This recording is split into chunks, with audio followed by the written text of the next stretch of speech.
انشاءاللہ سورہ نور کی آیت نمبر 61 پر تجوید پڑھنے سننے کے ساتھ حاصل کریں گے۔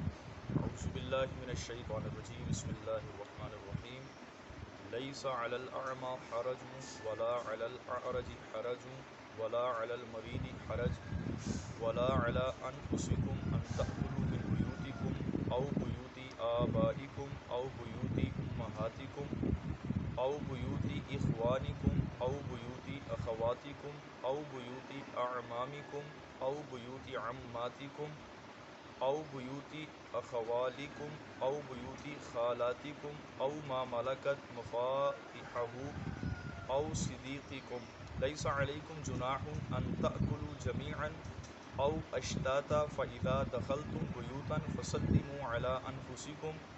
تحیۃ من عند اللہ مبارکۃ طیبہ کذالک یبین اللہ لکم الآیات لعلکم تعقلون۔ ترجمہ کنز العرفان۔ اندھے اور لنگڑے اور بیمار پر کوئی پابندی نہیں، اور تم پر بھی کوئی پابندی نہیں کہ تم کھاؤ اپنی اولاد کے گھروں سے، یا اپنے باپ کے گھروں، یا اپنی ماں کے گھر سے، یا اپنے بھائیوں کے گھروں، یا اپنی بہنوں کے گھروں سے،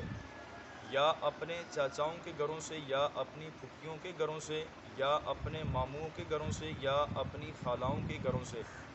یا اس گھر سے جس کی چابیاں تمہارے قبضے میں ہیں، یا اپنے دوست کے گھر سے۔ تم پر کوئی پابندی نہیں کہ تم مل کر کھاؤ یا الگ الگ۔ پھر جب گھروں میں داخل ہو تو اپنے لوگوں کو سلام کرو، یہ ملتے وقت کی اچھی دعا ہے، اللہ کے پاس اس سے مبارک پاکیزہ کلمہ ہے۔ اللہ یوں ہی اپنی آیات تمہارے لیے بیان فرماتا ہے تاکہ تم سمجھو۔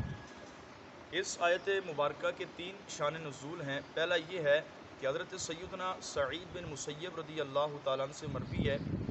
صحابہ کرام نے نبی پاک علیہ الصلوۃ والسلام کے ساتھ جب صحابہ کرام جہاد کو جاتے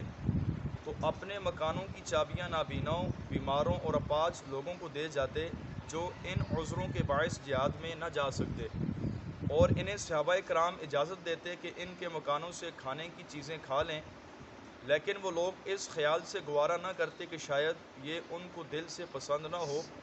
اس پر یہ آیت مبارکہ نازل ہوئی اور انہیں ان گھروں سے کھانے کی اجازت دے دی گئی۔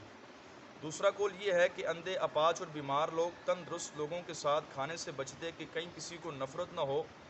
اس آیت میں انہیں تندرستوں کے ساتھ کھانا کھانے کی اجازت دے دی گئی کہ جب بیمار ہوتا ہے تو اس کو بیماری اللہ رب العالمین لگاتا ہے، اور یہ ہمارا یہ بھی عقیدہ ہے کہ کوئی بھی بیماری متعدی نہیں ہوتی ہے۔ تیسرا قول یہ ہے کہ جب کبھی اندھے، نابینا، اپاہج کسی مسلمان کے پاس جاتے، اس کے پاس ان کے کھانے کے لیے کچھ نہ ہوتا تو وہ انہیں کسی رشتہ دار کے یہاں کھلانے کے لیے لے جاتا۔ یہ بات ان لوگوں کو ناگوار ہوئی۔ اس آیت مبارکہ میں اللہ رب العالمین نے انہیں اس کے اندر بھی فرمایا کوئی حرج نہیں، تمہیں اپنے رشتہ داروں کے گھروں سے بھی کھانے کی اجازت ہے۔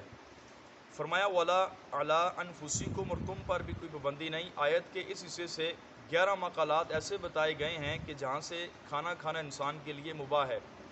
نمبر 1، اپنی اولاد کے گھروں سے بھی کھانا مباح ہے، کیونکہ اولاد کا گھر اپنا ہی گھر ہوتا ہے۔ حدیث پاک میں فرمایا انت و مالک لابیک، کہ تو اور تیرا مال تیرے باپ کا ہے۔ حدیث پاک میں نبی پاک علیہ الصلوۃ والسلام نے ارشاد فرمایا تو اور تیرا مال تیرے باپ کا ہے۔ اسی طرح شوہر کے لیے بیوی کا اور بیوی کے لیے شوہر کا گھر بھی اپنا ہی گھر ہے، یعنی ان کا بھی ایک دوسرے کے ساتھ کھانا جو ہے مباح ہے۔ اسی طرح اپنے باپ کے گھر سے کھانا، اپنی ماں کے گھر سے، اپنے بھائیوں کے گھر سے، اپنی بہنوں کے گھروں سے، اپنے چاچاؤں کے گھروں سے، اپنی پھوپھیوں کے گھروں سے، اور اپنے ماموں کے گھروں سے، اپنی خالاؤں کے گھروں سے، اس گھر سے جس کی چابیاں تمہارے قبضے میں ہیں۔ اسی طرح سیدنا عبداللہ بن عباس نے فرمایا کہ اس سے مراد آدمی کا وکیل اور اس کے معاملات کے انتظام بد معمور شخص ہے، اور اسی طرح اپنے دوست کے گھر سے۔ یہ 11 لوگ وہ ہیں کہ فرمایا ان کی اجازت کے بغیر بھی ان کے گھروں سے کھانا جائز ہے، لیکن خلاصہ یہ ہے کہ ان سب لوگوں کے گھروں کا کھانا کھانا جائز ہے، خواہ وہ موجود ہوں یا نہ ہوں، لیکن یہ اجازت اس صورت میں ہے کہ جب وہ اس پر رضامند ہوں۔ اگر وہ اس پر رضامند نہ ہوں تو پھر واضح طور پر ہے کہ کھانا کھانا جو ہے یہ مکروہ ہے۔ اور فرمایا کہ فی زمانہ بھی یہی سمجھ میں آتا ہے کہ کسی کی غیر موجودگی میں اور اس کی اجازت کے بغیر بالکل کھانا نہ کھایا جائے، کیونکہ ہمارے زمانے میں حالات میں مادہ پرستیت بہت بڑھ چکی ہے، اور رشتوں کے اندر کافی حد تک پیار و محبت بھی کم ہو چکا ہے۔ یعنی اس زمانے کے اندر آپ اگر کسی کے گھر میں جا کر بغیر اجازت کے یا اپنے دوست یا اپنے بھائی کی دکان پر جا کر بغیر اجازت کے کوئی چیز آپ کھائیں گے تو یہ جو ہے فرمایا کہ کافی حد تک یہ بات سمجھ میں آتی ہے کہ اس کو ناگوار گزرے گا۔ امام غزالی فرماتے ہیں جب آدمی اپنے کسی دوست کے گھر جائے اور صاحب خانہ گھر پر نہ ہو، اسے اس کی دوستی پر کامل یقین ہو، نیز وہ آدمی جانتا ہو کہ اس کا دوست اس کے کھانے پر خوش ہوگا، تو وہ اپنے دوست کی اجازت کے بغیر بھی جا کر کھا سکتا ہے، کیونکہ اجازت سے مراد رضامندی ہے۔ اور بعض لوگ تو صراحتاً اجازت دے دیتے ہیں، بعض اوقات دکان پر بھی دے دیتے ہیں، جب آپ چاہیں جو کھائیں آپ کو اجازت ہے، اور فرمایا اس اجازت پر قسم بھی کھاتے ہیں، لیکن وہ دل سے اگر راضی نہ ہوں تو فرمایا پھر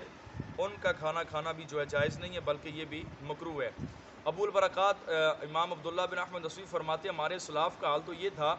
کہ آدمی اپنے دوست کے گھر اس کی غیر موجودگی میں پہنچتا تو اس کی باندی سے اس کا تھیلا طلب کرتا،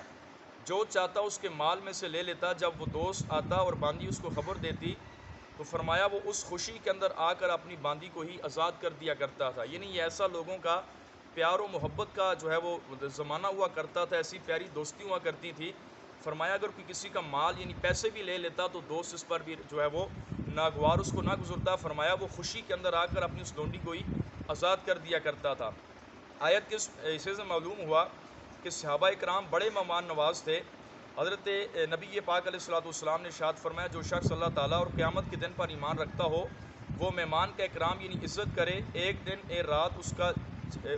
اور ایک رات اس کا جائز ہے، یعنی ایک دن اور ایک رات پوری طرح اس کی مہمان نوازی کرے، اس پر عمل کرنے کی، دوسروں تک پہنچانے کی توفیق نصیب فرمائے، آمین بجاہ النبی الکریم صلی اللہ تعالیٰ علیہ وآلہ